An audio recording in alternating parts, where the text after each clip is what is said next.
তোমাদের সামনে তোমরা আগে শীট নাম্বার এটাকে রাখো যখন দেখবে যে তোমাদের ক্লকওয়াইজ এবং অ্যান্টি ক্লকওয়াইজ ডাইরেকশনে পেন্ডুলাম খুব ইজিলি মুভ করতে শুরু করে দিয়েছে। তারপর এই স্টেপটায় আসবে। এবার এই স্টেপটা তোমাদের হাতের মুভমেন্টকে আরো অনেক বেশি স্মুথ বানাতে হেল্প করবে, কারণ পেন্ডুলাম ডাউজিং এর দ্বারা আমরা বিভিন্ন চার্টস ইউজ করতে পারি বিভিন্ন জিনিসের ইনফরমেশন কালেক্ট করার জন্য। তো সবার আগে দরকার হচ্ছে হাতের মুভমেন্টগুলো যেন ভীষণ স্মুথ হয়। তো সেটার জন্য যেটা করতে হবে, হাতটাকে এমনভাবে প্লেস করবে যেন পেন্ডুলামটা শীটের মাঝখানটায় পয়েন্ট করে। শীটের মাঝখানে যখন পয়েন্ট করলো, এবার আমি আবার সেই ক্লকওয়াইজ মোশন আর অ্যান্টি ক্লকওয়াইজ মোশনের প্র্যাকটিস করিয়ে নেব। ডাউজার ক্লকওয়াইজ ডাইরেকশনে ঘোরো।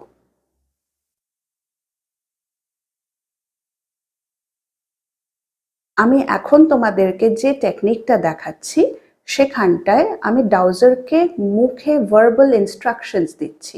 হাউএভার আমরা যখন আস্তে আস্তে এক্সপিরিয়েন্সড হয়ে গেছি পেন্ডুলাম ডাউজিংয়ে, এখন আর পেন্ডুলাম ডাউজারকে আমাদেরকে ভার্বালি জোরে জোরে ইনস্ট্রাকশন দিতে লাগে না। নন ভার্বালিও মনে মনে আমরা আমাদের ডাউজারের প্রতি বিভিন্ন ইনস্ট্রাকশন সেন্ড করতে পারি। কিন্তু এখন যেহেতু আমার উদ্দেশ্যটা হচ্ছে তোমাদেরকে শেখানো, সেই কারণে আমি ইনস্ট্রাকশনগুলো ভার্বালি জোরে জোরে দিচ্ছি। ইনিশিয়ালি তোমরাও কিন্তু পেন্ডুলাম ডাউজারকে ইনস্ট্রাকশনগুলো ভার্বালি জোরে জোরে দেবে। ডাউজার স্টপ। কোনো রকম ভাবে কোনো মুভমেন্ট ফোর্স করবে না, ওকে নিজের সময় দাও। সময় দিলে আস্তে আস্তে ও ঠিক তোমার ইনস্ট্রাকশনস ফলো করবে। ডাউজার অ্যান্টি ক্লকওয়াইজ ডাইরেকশনে মুভ করো।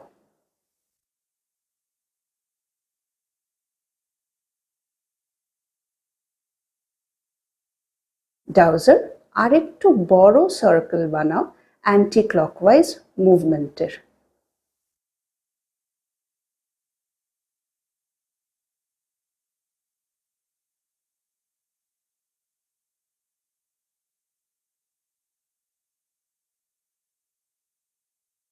ডাউজার স্টপ।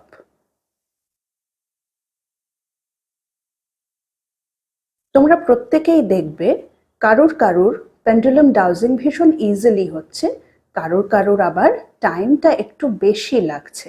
কারুর কারুর এরকমও হতে পারে যে প্রথম দিকে পেন্ডুলাম যেন হাতে নড়ছেই না। যদি দেখো যে পেন্ডুলাম ডাউজার মুভ করতে অসুবিধে হচ্ছে, তার পেছনে কয়েকটা কারণ থাকতে পারে। হয় তোমরা ভীষণ টেন্স অবস্থায় আছো, 1 নম্বর, বা তোমরা কোনো একটা ভাবে নিজের জাজমেন্ট ইউজ করছো। কোনোভাবে নিজের জাজমেন্ট বা কনসিয়াস মাইন্ডকে এখানে আসতে দিও না, একদম রিল্যাক্স করো, বিলিভ করো প্রসেসটায়, কারণ প্রসেসটা ওয়ার্ক করে, কারণ এটা প্রচণ্ডই সাইন্টিফিক। আর আমাদের ফিঙ্গার টিপসের মাইক্রো মোটর মুভমেন্টসকে কাজে লাগিয়েই পেন্ডুলাম ডাউজিংটা হয়। তো যদি আমি পেন্ডুলাম ডাউজারকে কোনো লাঠির সাথে বেঁধে মাঠের মধ্যে আটকে রাখি, তাহলে কিন্তু সে কাজ করবে না। হিউম্যান বডি দরকার হয় কন্ট্যাক্টে থাকার, যদি পেন্ডুলাম ডাউজারকে আমি সঠিকভাবে কাজ করাতে চাইছি, কারণ ডাউজারটা নিজে কিছু করছে না, এটা জাস্ট আমার সাবকনশিয়াস মাইন্ডের ডেটাকে সামনে আনতে হেল্প করছে। তাহলে চলে আসি আমরা এবার নেক্সট স্টেপে।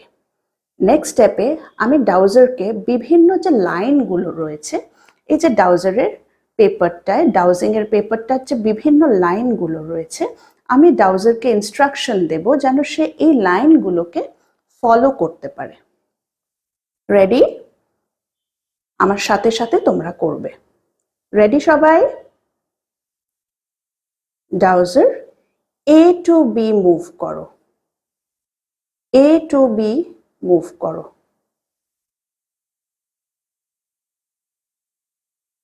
তোমরা দেখতে পাচ্ছ আমার হাতের ডাউজারটা খুব ইজিলি এ টু বি পয়েন্টটাতে মুভ করছে।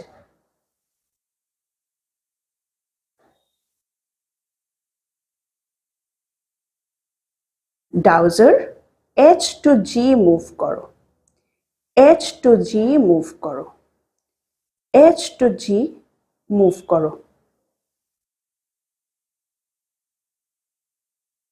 আমি কিন্তু কোনোভাবেই জোর করে ডাউজারকে মুভ করানোর চেষ্টা করছি না।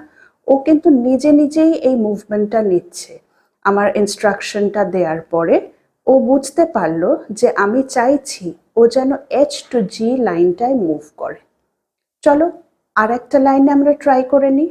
ডাউজার সি টু ডি মুভ করো, সি টু ডি মুভ করো।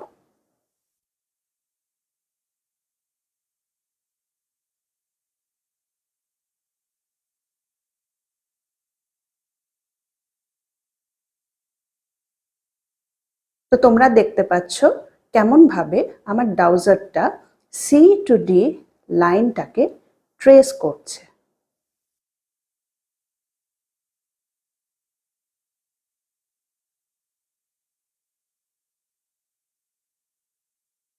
ডাউজার স্টপ।